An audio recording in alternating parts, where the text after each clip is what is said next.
Pitch बदलने से game नहीं बदलता, गेम को बदलना पड़ेगा। कि अभी चिराग सरे राह को कुछ खबर ही नहीं, अभी चिराग सरे राह को कुछ खबर ही नहीं, अभी गिरानिए शब में कमी नहीं आई, अभी गिरानिए शब में कमी नहीं आई, निजात दीदे दिल की घड़ी नहीं आई, चले चलो के मंजिल अभी नहीं आई। चाहे CAA का प्रोटेस्ट हो, चाहे किसानों का प्रोटेस्ट हो, चाहे शेड्यूल कास्ट के रिजर्वेशन का मसला हो, इसीलिए मैं आपके जरिए हम तमाम को मुतनब्बे करना चाह रहा हूं कि अगर हम रोडों पर इंसाफ करना जनता को अलाउ करेंगे, इस ऐवान को दिल नहीं रखेंगे, तो याद रखिए ये हमारी पार्लियामानी जमहूरियत के लिए बड़ा नुकसानदेह साबित होगा। ये इमारतें ईंट से बनी हुई जरूर हैं, मगर ये इस इमारत में दिल है, इस इमारत को दिल के तौर पर बरकरार रखना पड़ेगा। आप सबको वोट डालेंगे, मगर जहां पर मुसलमान आएगा वो कामयाब नहीं होगा। बताइए, जब दिल में एक 14% आबादी की नुमाइंदगी नहीं होगी तो आप क्या फैसले करेंगे? श्री असदुद्दीन ओवैसी जी। बहुत शुक्रिया सर, आपने मुझे आज एक तारीखी बहस पर बोलने का मौका दिया। मोहतरम जनाब, इस ऐवान के 75 साल के पार्लियामानी सफर की तकमील पर हम बहस कर रहे हैं। मैं सबसे पहले अपनी जानिब से खराज अकीदत पेश करना चाहूँगा मौलाना हिफ्जुर रहमान साहब को, जो पहली और दूसरी पार्लियामेंट के मेंबर थे, मेरे कायद सालार मिल्लत सलाहुद्दीन ओवैसी को, सुलेमान सेठ साहब को और मौलाना बनात वाला साहब को। जनाब मोहतरम, इस ऐवान की नाकामियों का भी जिक्र हमको करना जरूरी है। 75 साल का तारीखी सफर इस ऐवान ने मुकम्मल किया। ये ऐवान एक इमारत नहीं है मेरी नजर में, ये ऐवान इस वतन अजीज का एक दिल है, जो बाहर जो गरीब और मजलूम अवाम की तकलीफ को महसूस करे, इसीलिए मैं इसको दिल कहता हूं।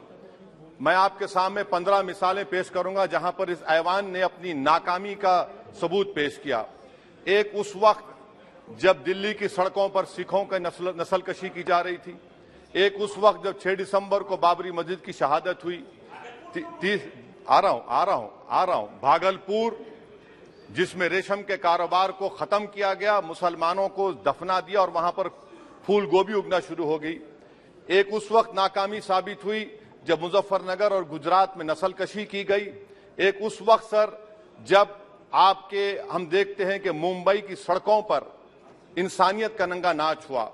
एक उस वक्त जब इस ऐवान में टाडा पोटा का काला कानून बनाया गया, UAPA का कानून बनाया गया, आफ्सपा का कानून बनाया गया, जिसको 1 साल के लिए बनाया गया था, 58 में हम 2023 में आ गए।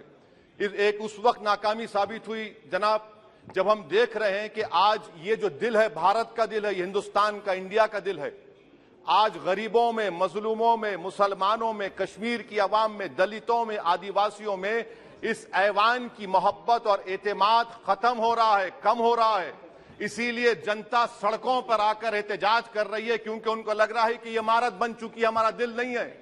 चाहे CAA का प्रोटेस्ट हो, चाहे किसानों का प्रोटेस्ट हो, चाहे शेड्यूल कास्ट के रिजर्वेशन का मसला हो, इसीलिए मैं आपके जरिए हम तमाम को मुतनब्बे करना चाह रहा हूं कि अगर हम रोडों पर इंसाफ करना जनता को अलाउ करेंगे, इस ऐवान को दिल नहीं रखेंगे, तो याद रखिए ये हमारी पार्लियामानी जमहूरियत के लिए बड़ा नुकसानदेह साबित होगा। और नुकसानदेह इसलिए भी होगा कि क्या हमको अपने ख्वाब गफलत से, अपनी जिम्मेदारियों से निभाने के लिए क्या भगत सिंह को आके बैठना पड़ेगा ऊपर कि देखो तुमने 75 साल में कैसा कानून बनाया और किसको कहां तक पहुंचा दिया? स्पीकर जनाब, इसीलिए मैं कह रहा हूं कि हम तमाम को अपनी जिम्मेदारियों को निभाना पड़ेगा। ये इमारतें ईंट से बनी हुई जरूर हैं, मगर ये इस इमारत में दिल है, इस इमारत को दिल के तौर पर बरकरार रखना पड़ेगा। स्पीकर सर, एक और मिसाल दे रहा हूं जहां पर इस ऐवान की नाकामी है।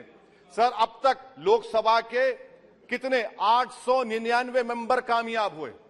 अब बताइए सर, पार्लियामेंट्री जमहूरियत में शराकतदारी की जमहूरियत है, रिप्रेजेंटेटिव फॉर्म ऑफ डेमोक्रेसी में 8,992 में कितने मुसलमान कामयाब हुए? कितने सर? 520, जबकि 1070 को इस ऐवान का मेंबर होना चाहिए था। कितना डिप्रीविएशन है सर? कितना डिप्रीविएशन है? 92% डिप्रीविएशन है। इस मौजूदा पार्लियामेंट में स्पीकर साहब सिर्फ 26 हैं, 14% मुसलमान और सिर्फ 4.8 उनका रिप्रेजेंटेशन है। बताइए, हम वोट डालने वाले बन गए, वोट लेने वाले नहीं बने। या तो हकीकत यह है कि आप वोट डालना नहीं चाहते उनको, आप सबको वोट डालेंगे, मगर जहां पर मुसलमान आएगा वो कामयाब नहीं होगा। बताइए, जब दिल में एक 14% आबादी की नुमाइंदगी नहीं होगी तो आप क्या फैसले करेंगे?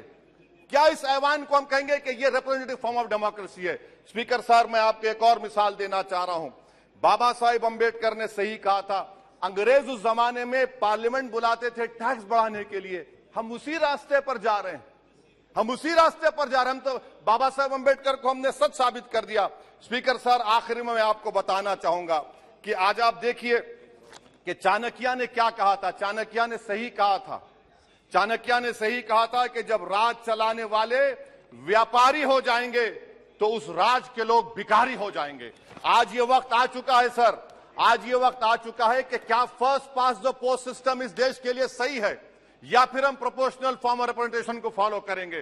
First pass the post system, जिसके पास एक मजहब का वोट होगा, जिसके पास दौलत होगी, वही इस ऐवान में आ रहा है। इसीलिए हम कह रहे हैं कि आप इस जमहूरियत की नाक, कहीं ये जमहूरियत कमजोर ना हो जाए, मुझे इस बात का डर है सर। आखिर में मैं खत्म करने से पहले एक बहुत बड़े शायर ने कहा था, उस पर खत्म करना चाहूंगा कि अभी चिरागे सरे राह को कुछ खबर ही नहीं, अभी चिरागे सरे राह को कुछ खबर ही नहीं, अभी गिरानिए शब में कमी नहीं आई, अभी गिरानिए शब में कमी नहीं आई, निजात दीदे दिल की घड़ी नहीं आई, चले चलो के मंजिल अभी नहीं आई। स्पीकर साहब, आखिर में याद रखिए एक बात को मैं सबसे कह रहा हूं कि पिच बदलने से गेम नहीं बदलता, गेम को बदलना पड़ेगा।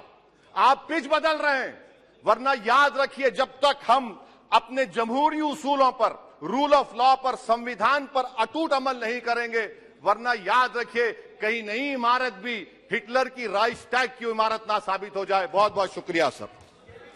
ये नहीं, ये श्री अरविंद सावंत। पिच बदलने से गेम नहीं बदलता, गेम को बदलना पड़ेगा। कि अभी चिरागे सरे राह को कुछ खबर ही नहीं, अभी चिरागे सरे राह को कुछ खबर ही नहीं, अभी गिरानिए शब में कमी नहीं आई, अभी गिरानिए शब में कमी नहीं आई, निजात दीदे दिल की घड़ी नहीं आई, चले चलो के मंजिल अभी नहीं आई। चाहे CAA का प्रोटेस्ट हो, चाहे किसानों का प्रोटेस्ट हो, चाहे शेड्यूल कास्ट के रिजर्वेशन का मसला हो। इसीलिए मैं आपके जरिए हम तमाम को मुतनब्बे करना चाह रहा हूं कि अगर हम रोडों पर इंसाफ करना जनता को अलाउ करेंगे, इस ऐवान को दिल नहीं रखेंगे, तो याद रखिए ये हमारी पार्लियामानी जमहूरियत के लिए बड़ा नुकसानदेह साबित होगा। ये इमारतें ईंट से बनी हुई जरूर हैं, मगर ये इस इमारत में दिल है। इस इमारत को दिल के तौर पर बरकरार रखना पड़ेगा। आप सबको वोट डालेंगे, मगर जहां पर मुसलमान आएगा वो कामयाब नहीं होगा। बताइए, जब दिल में एक 14% आबादी की नुमाइंदगी नहीं होगी तो आप क्या फैसले करेंगे?